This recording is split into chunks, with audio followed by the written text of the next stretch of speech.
আসসালামু আলাইকুম। আপনারা যারা ধূমপান করেন এবং বিদেশ আসতে চান, আপনাদের উদ্দেশ্যে আজকে ভিডিওটা তৈরি করা। দয়া করে সম্পূর্ণ ভিডিওটি দেখবেন। দেখুন, আপনি যদি প্রতিদিন 1 প্যাকেট করে সিগারেট খান তাহলে 30 দিনে 30 প্যাকেট। তো আপনি যদি বিদেশের মাটিতে আসেন 800 রিয়াল বেতনে বা 1000 রিয়াল বেতনে, তাহলে আপনাদের কিন্তু অর্ধেক টাকা চলে যাবে সিগারেটে।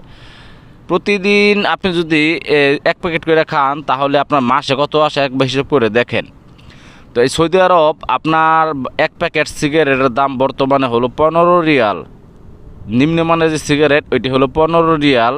তো 15 রিয়াল হলে মাসে দেখুন আপনার 400-500 রিয়াল তো এখানে চলে আসে। তো আপনি যদি 800 রিয়াল ইনকাম করেন, যদি 400-500 টাকা আপনার সিগারেটে যায়, আবার খাওয়া যাবে 400-500-1000 টাকা। তো দেখা গেল আপনি লাস্টে বাড়ি থেকে টাকা এনে আপনাকে চলতে হবে। সিগারেটের প্রচুর দাম এই দেশের।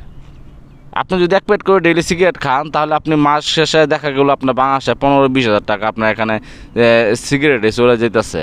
তারপরে আপনার হাত খরচ আছে, আনুষঙ্গিক খরচ আছে, ওইগুলো যদি আপনি খরচ করেন আপনি তো টাকাই পাঠাতে পারবেন না। তো সিগারেট আপনারা ছেড়ে তারপরে বিদেশে আসবেন। তারপরে বিদেশে এসে আপনারা টাকা ইনকাম করতে পারবেন, তা না হলে কিন্তু আপনারা টাকা রাখতে পারবেন না। তো সিগারেট আপনারা যদি খেয়ে না ছাড়তে পারেন তো চেষ্টা করেন সিগারেট ছাড়ার জন্য। কেননা এই দেশে কিন্তু সিগারেট প্রচুর প্রচুর দাম। নিম্নমানের সিগারেটও আপনার 15 রিয়াল।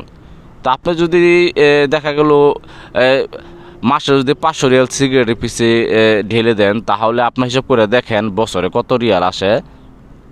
5-12-60, 6000 রিয়াল, বাংলা পায় 2,20,30,000 টাকার মতো আপনি বছরে শুধু সিগারেট খাইতেছেন। তা আপনার লাভ কী হইল? সেই জন্য বলতেছি, আপনারা যদি বিদেশে আসেন, আরব দেশ বলেন, যেই দেশে বলেন, এই বদ অভ্যাসগুলো যদি ছেড়ে আসতে পারেন তাহলে আমি বলবো যে বিদেশ আপনাদের জন্য।